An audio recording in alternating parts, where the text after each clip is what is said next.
Esta vez vamos a estudiar la lección número 8 para el 24 de mayo del año 2025. El título de la lección es En los Salmos, primera parte. ¿Por qué primera parte? Porque la siguiente semana vamos a estudiar En los Salmos, segunda parte. Ahora, el propósito del estudio no es analizar salmos. El propósito es mostrar, por lo menos el propósito de la lección de esta semana, es mostrar que la única manera de llegar al santuario celestial, o sea, de llegar a la presencia del Padre, es mediante el Señor Jesucristo. Él es nuestro intercesor y es nuestro sumo sacerdote. En otras palabras, nuestro abogado. Es gracias a Él que nosotros podemos aproximarnos, llegar al Padre. Entonces vamos a ver la figura del sumo sacerdote en los salmos.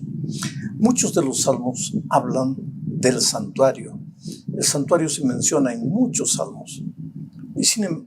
Y claro, si se habla de los salmos, pues se está hablando del Señor Jesucristo, porque el Señor Jesucristo habita en el santuario y el Señor Jesucristo es el sumo sacerdote. Quiere decir, en el santuario, quien oficia es el sacerdote. En el día de la expiación, el sumo sacerdote. Pero el sumo sacerdote y los sacerdotes eran apenas símbolos del Señor Jesucristo. Es porque Cristo vino al mundo que hoy ya no necesitamos el ceremonial del santuario.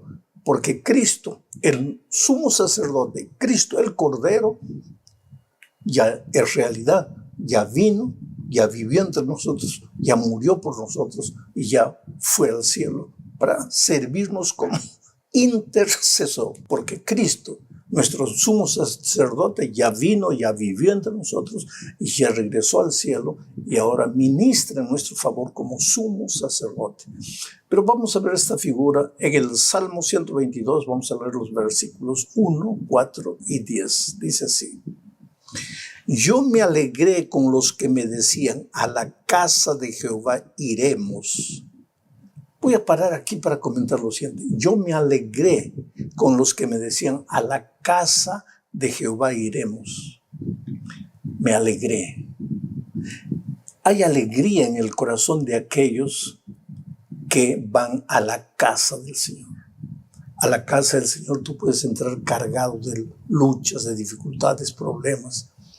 Pero cuando te olvidas un poco de ti mismo, te olvidas de tus problemas y vas a la casa de Dios a alabar el nombre de Dios, esa alabanza a Dios, ese reconocimiento de que Dios es tan grande y sublime, hace que la carga que tú cargabas al entrar desaparezca. Cuando sales del templo, no acabaron tus problemas, pero acabó tu duda, tu desconfianza, tu fragilidad. Ahora sales sintiéndote fuerte, no por tus fuerzas, sino porque tienes un Dios todopoderoso y fuerte. Sigo leyendo. Yo me alegré con los que me decían, a la casa de Jehová iremos. Y allá subieron las tribus de Jehová. Siempre que vas a la iglesia de Dios, a la casa de Dios, el pueblo de Israel iba al santuario. Siempre que vas a la casa de Dios, tú subes, nunca bajas.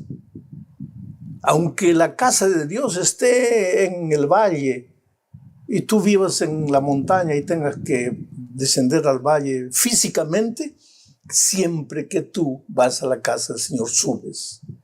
Sigo leyendo. Y allá subieron las tribus de Jehová, porque conforme al testimonio dado a Israel, para alabar el nombre de Jehová. Se va a la casa de Dios para alabar el nombre de Jehová.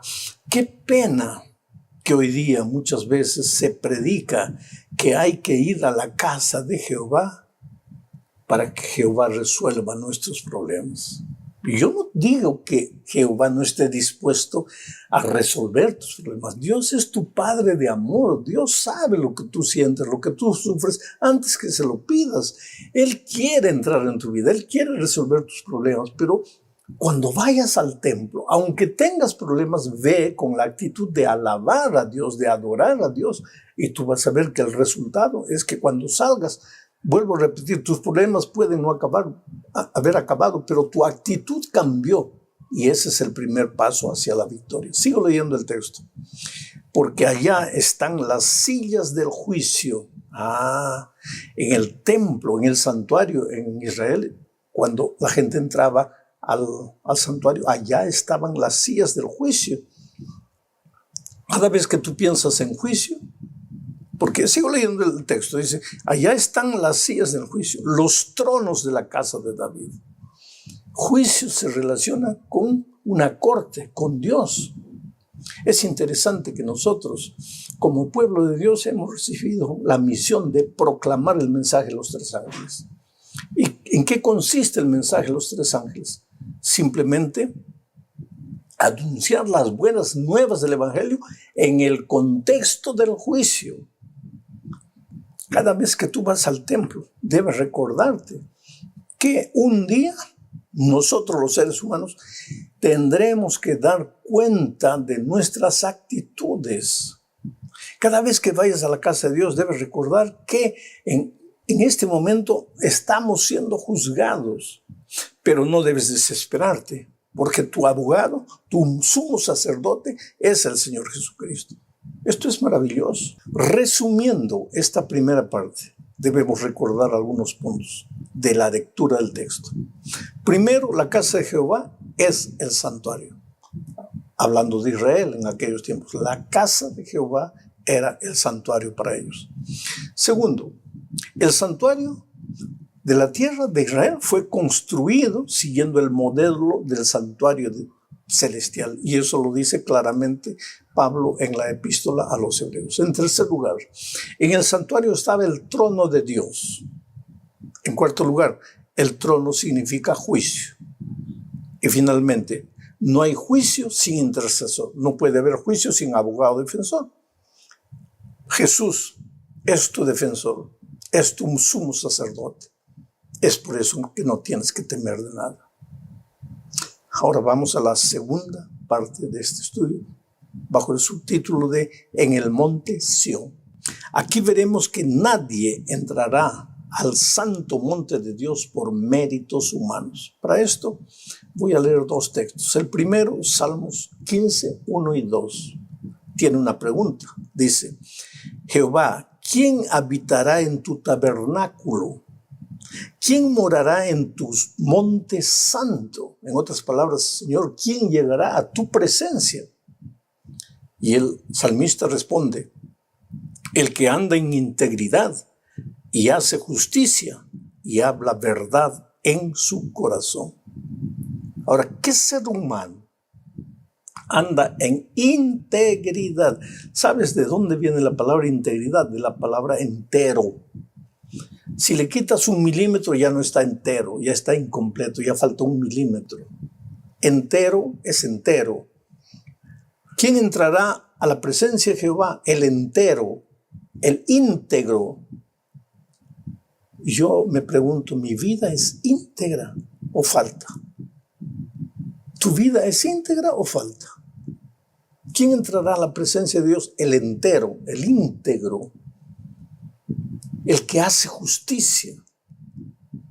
¿Nuestras obras son obras de justicia? Son obras artesanales humanas. Por eso la respuesta la tiene Apocalipsis 14, 1.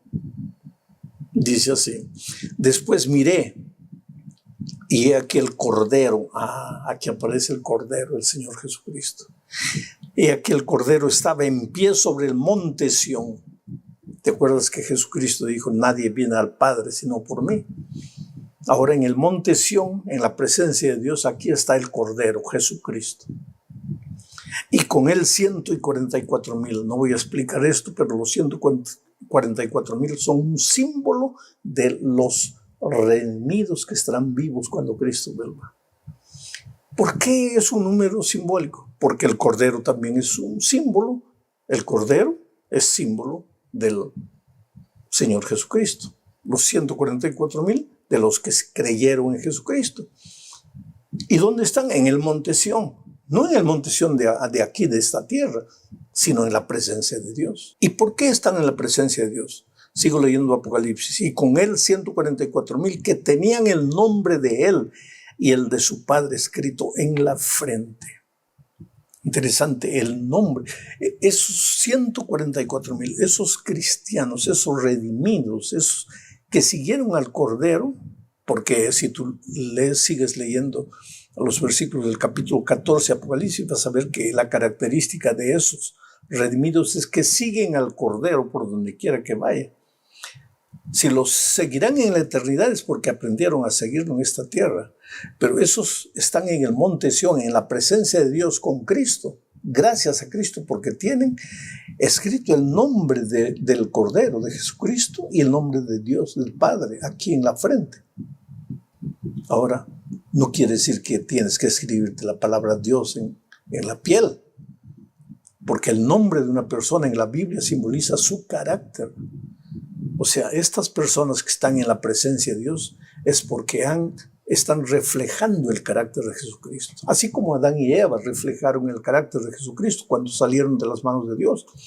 Después, con el tiempo, con la entrada del pecado, ese carácter se deterioró. Hoy día tenemos que reflejar el carácter de Jesucristo. Y solo podemos hacerlo en la medida en que sigamos al Cordero, en que caminemos con el Cordero, en que no nos separemos del Señor Jesucristo.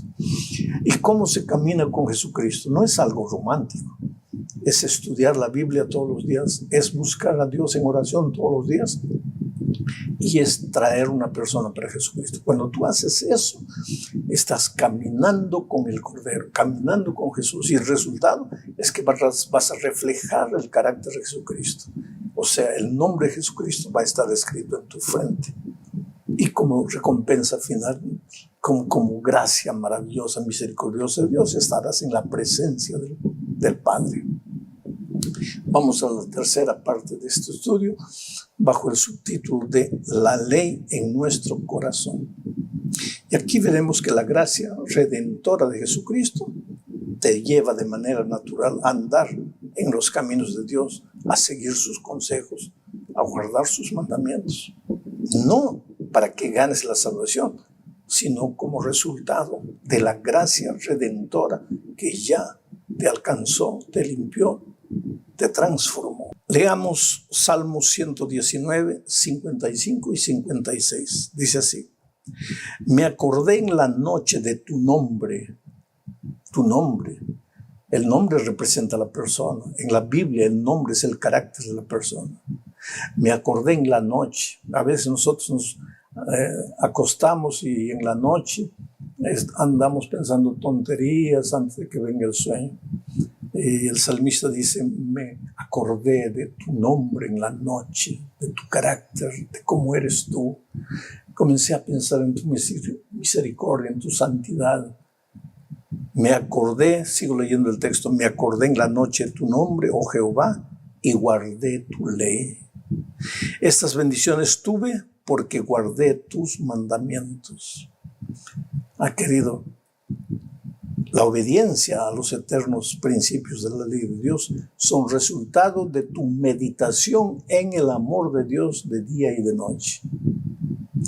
Por favor, no intentes guardar mandamientos si Cristo no es el centro de tu experiencia, porque eso sería la mayor tontería de querer ganar la salvación por la obediencia humana.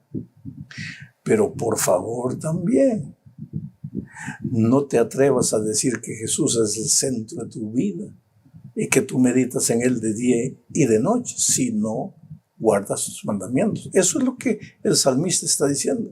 Me acordé de tu nombre en la noche, Señor, y guardé tu ley. Estas bendiciones tuve porque guardé tus mandamientos.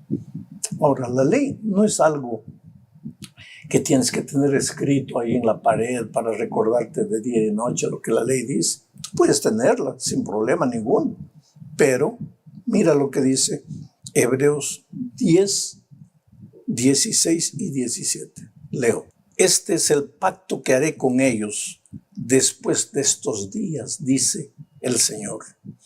Pondré mis leyes en sus corazones y las grabaré en sus mentes. Y nunca más me acordaré de sus pecados y transgresiones. Interesante, aquí Hebreo está hablando del nuevo pacto, no del antiguo pacto, donde el hombre pensaba que por obedecer se salvaba. Este es el nuevo pacto, Y en este nuevo pacto Dios habla de nunca más me acordaré de sus pecados, no me acordaré más de sus transgresiones. Estás perdonado por la gracia de Jesucristo. Pero la ley no desaparece, solo que deja de estar en la pared escrita y ahora Dios mismo escribe la ley en tu corazón para que obedezcas toda la ley. Pero esa obediencia ya no es porque quieres ser salvo. Esa obediencia es porque has sido salvo por la gracia maravillosa de Cristo. Qué extraordinario pensamiento este. Vamos a la cuarta parte, hablando del Salmo 5. Es interesante este salmo, porque este salmo enseña que solo entrarán al cielo los perfectos de carácter. Pero que esta perfección es el resultado de la misericordia divina y no del esfuerzo humano. Entonces leo los versículos 3, 4, 7 y 8 y voy a comentar un poco. Dice así: Oh Jehová, de mañana oirás mi voz, de mañana me presentaré delante de ti y esperaré.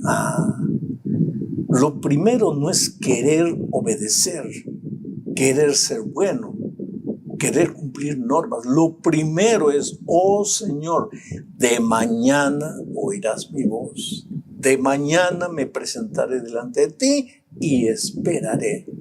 Sigo leyendo el texto. Porque tú no eres un Dios que se complace en la maldad. El malo no habitará junto a ti. Paro aquí para comentar.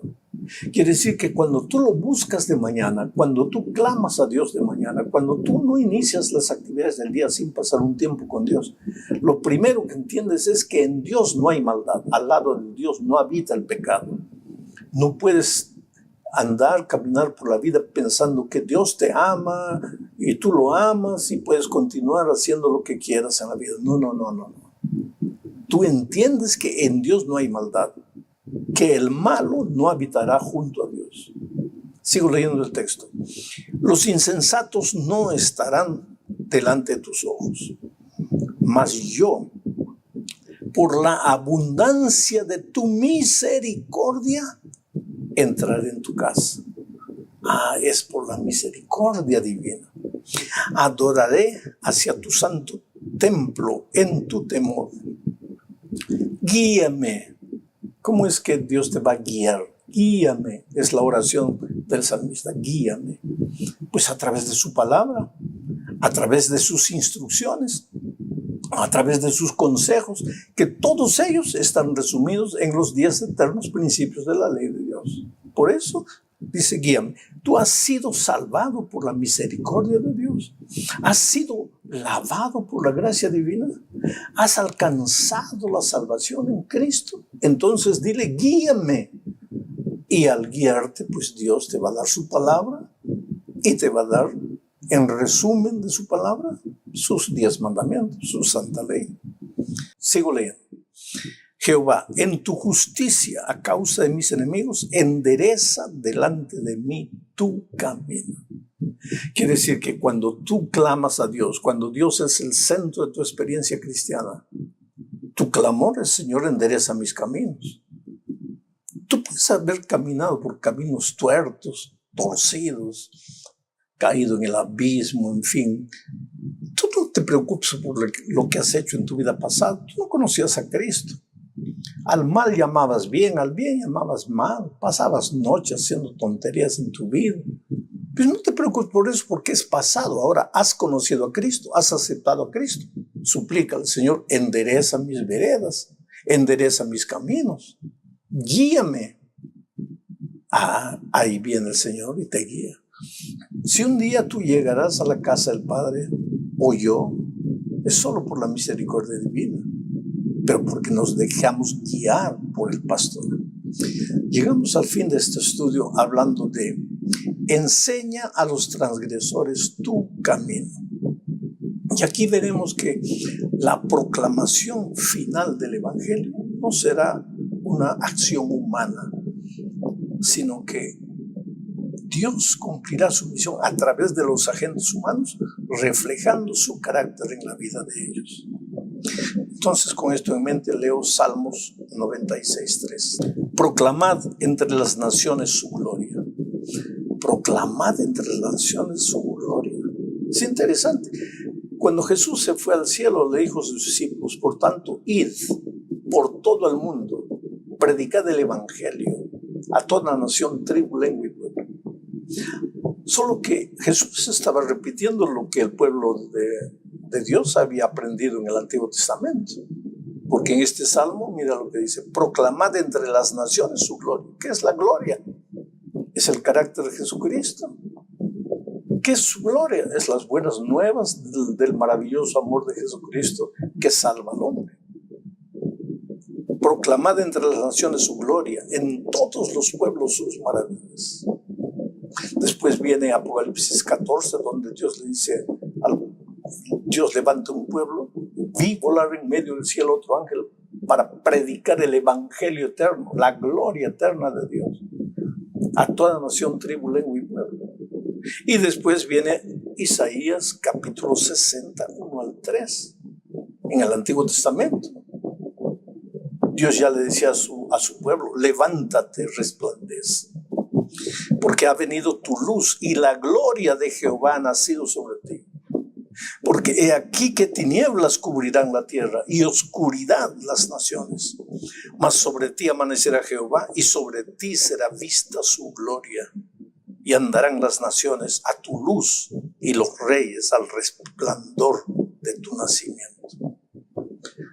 Y ahora leo un texto final para que entiendas todo lo que estoy diciendo. Apocalipsis 18:1 dice, después de esto vi a otro ángel descender del cielo con gran poder y la tierra fue alumbrada con su gloria. El cuarto ángel de Apocalipsis 18 es el poder del Espíritu Santo. Y entonces la gloria de Dios será vista en el mundo entero, a toda nación, tribu, lengua y pueblo. ¿Cómo? El carácter de Jesucristo será visto por el mundo entero. ¿Pero cómo? A través de la vida de los cristianos. Porque los cristianos habrán llegado a reflejar el carácter de Jesucristo. Esto no se trata de teoría, esto no se trata de simple doctrina. Esto no se trata solo de enseñar que esto es verdad y esto es mentira. Todo eso puede formar parte, porque la verdad es la verdad. Pero esto se trata más de vivir el evangelio y no solo hablarlo. El carácter de la persona tiene que ser un carácter tal que las naciones que no conocen a Dios se pregunten, ¿qué tiene este pueblo? Reflejar la gloria de Dios en la mirada, en el rostro, en las palabras, en las actitudes, en las reacciones cuando las personas parecen ser injustas contra nosotros. El carácter de Jesucristo. Tú eres un agente del amor de Dios. Tú eres un instrumento para reflejar el carácter de Dios al mundo.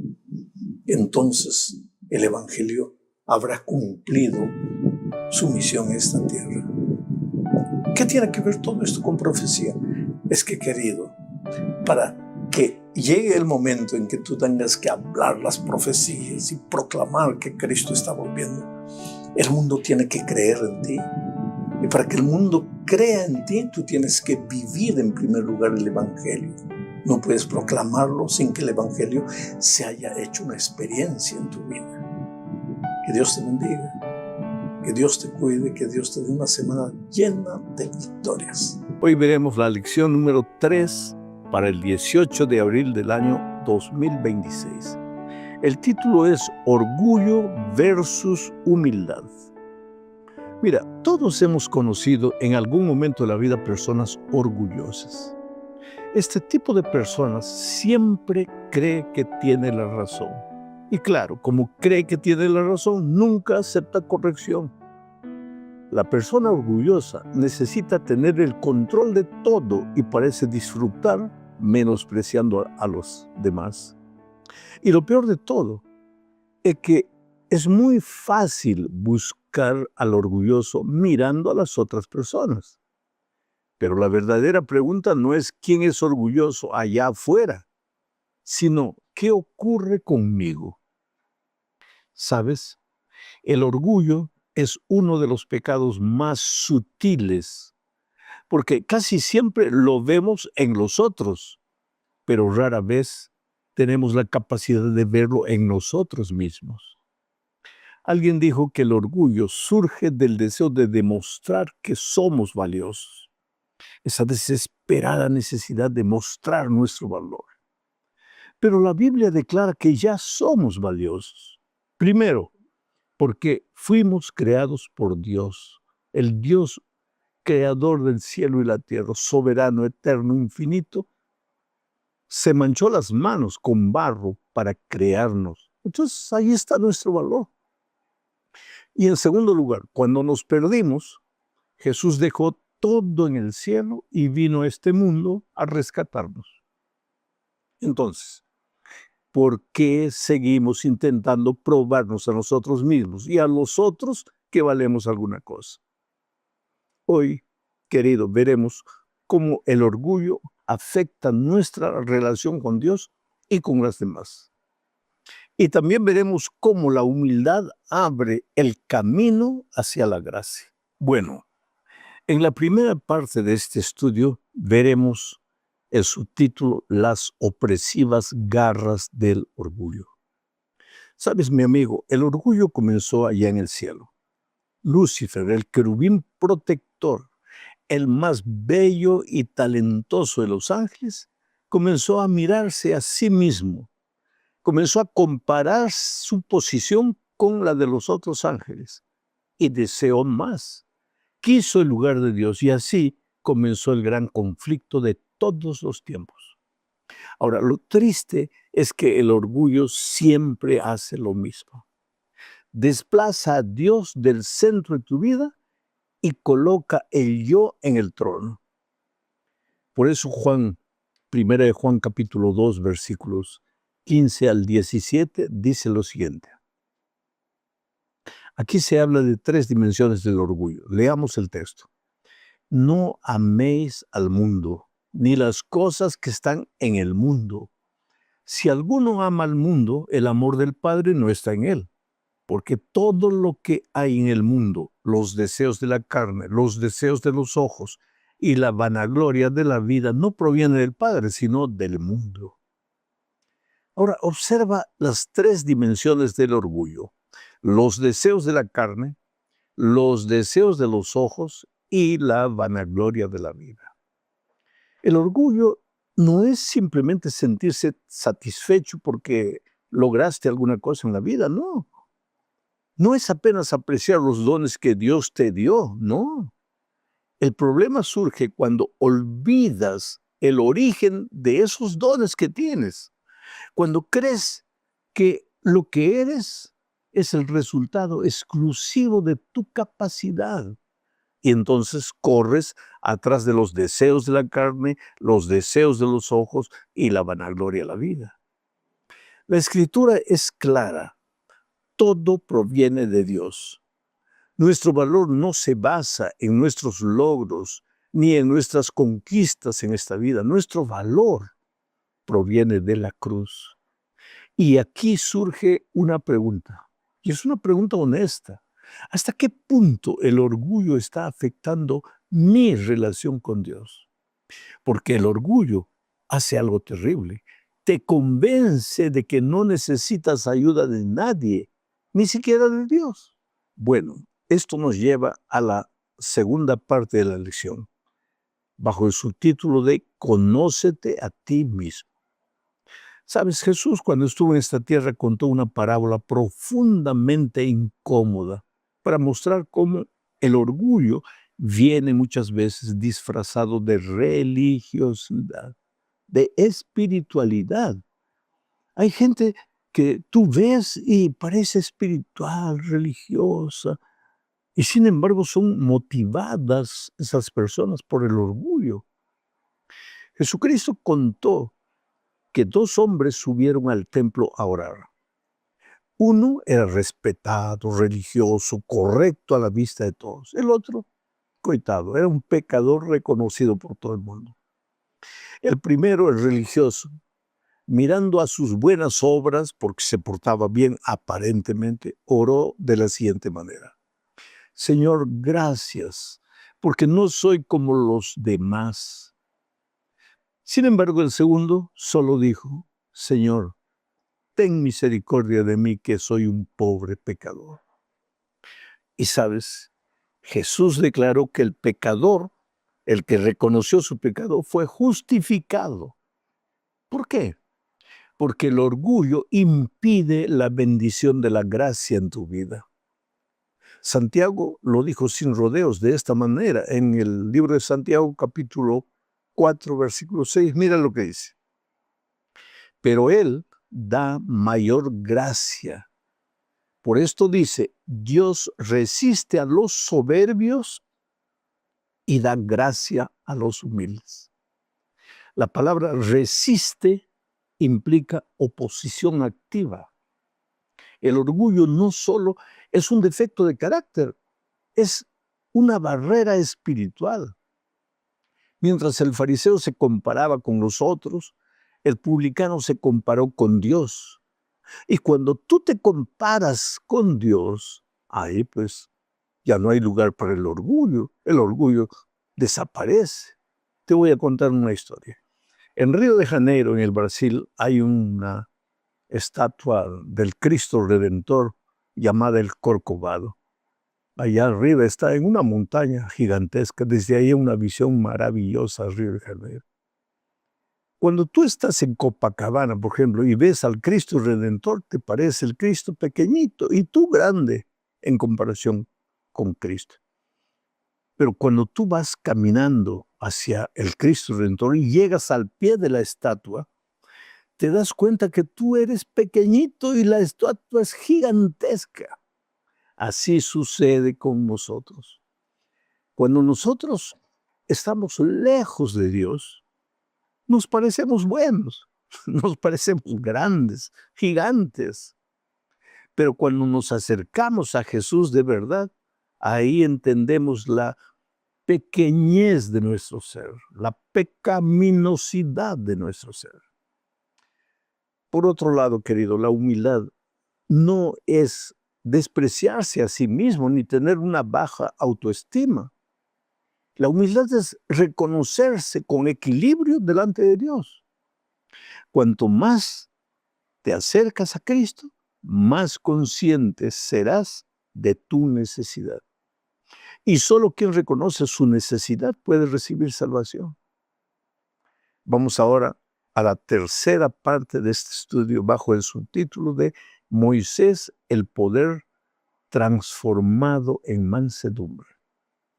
Para esto te invito a leer la epístola a los Hebreos, capítulo 11, versículos 24 al 26. Dice así: por la fe, Moisés, hecho ya grande, rehusó llamarse hijo de la hija de Faraón, escogiendo antes ser maltratado con el pueblo de Dios, que gozar de los deleites temporales del pecado, teniendo por mayores riquezas el vituperio de Cristo que los tesoros de los egipcios, porque tenía puesta la mirada en el galardón.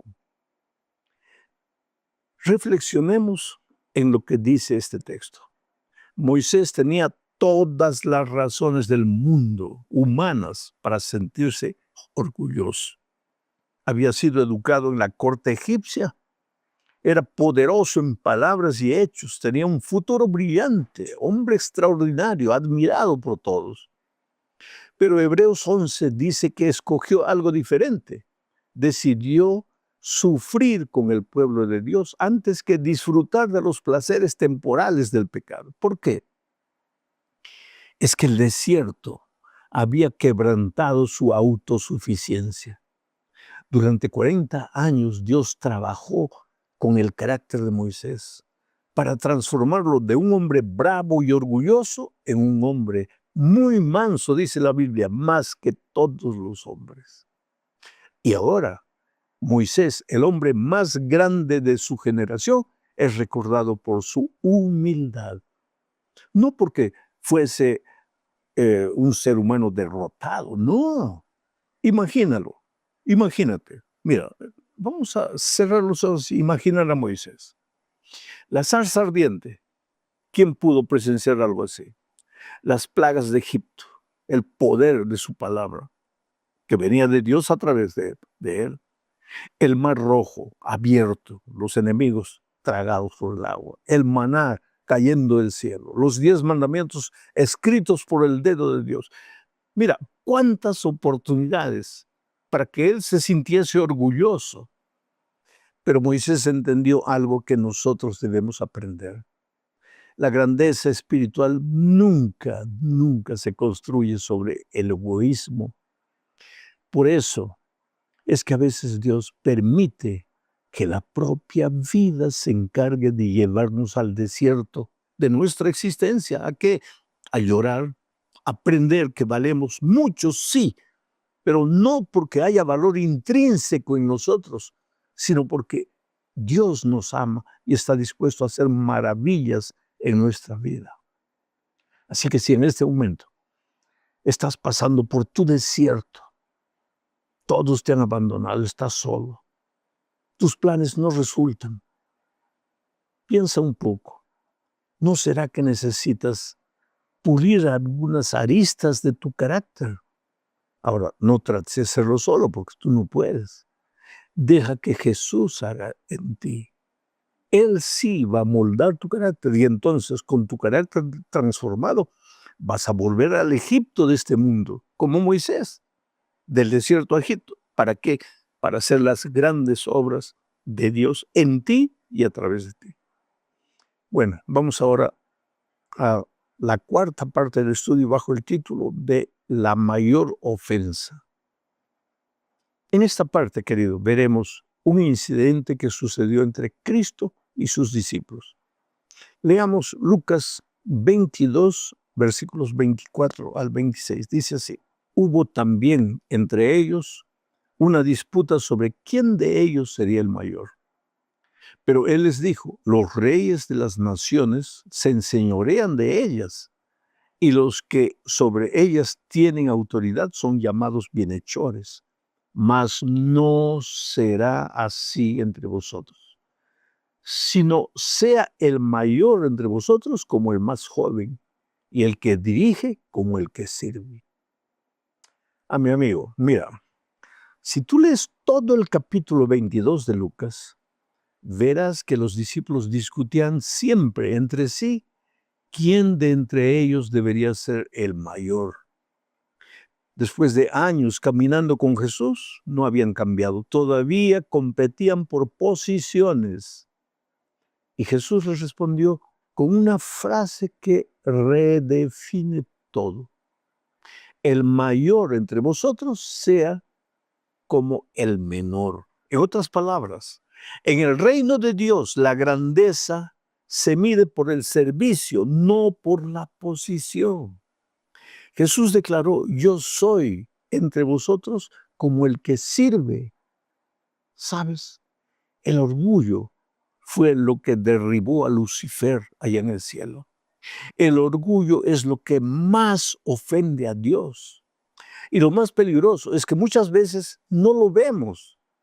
Por eso necesitamos orar como aquella oración profunda de la sierva de Dios: Señor, toma mi corazón, porque yo no puedo dártelo, es tuyo. Y cuando tú haces eso, pues Dios hace maravillas en tu vida. La humildad no es algo que fabricamos, es algo que Dios produce en nosotros cuando nos rendimos a Él. Ahora, querido, llegamos al fin de este estudio bajo el subtítulo de Fija tus ojos en Cristo. Hay un corito muy bonito que me gusta: fija tus ojos en Cristo. Bueno, la única manera de vencer el orgullo es dejar de mirarnos a nosotros mismos y mirar a Cristo. Filipenses 2 describe la escena más impresionante del universo. Cristo, siendo Dios, no se aferró al hecho de ser Dios, se humilló, se hizo siervo, y no solo siervo, se hizo obediente hasta la muerte. Y no solo cualquier muerte, sino la muerte de cruz, la peor de las muertes. Quiere decir, el Rey del universo lavó los pies de sus discípulos. El creador de toda la creación sirvió a su creación. El santo murió por los pecadores.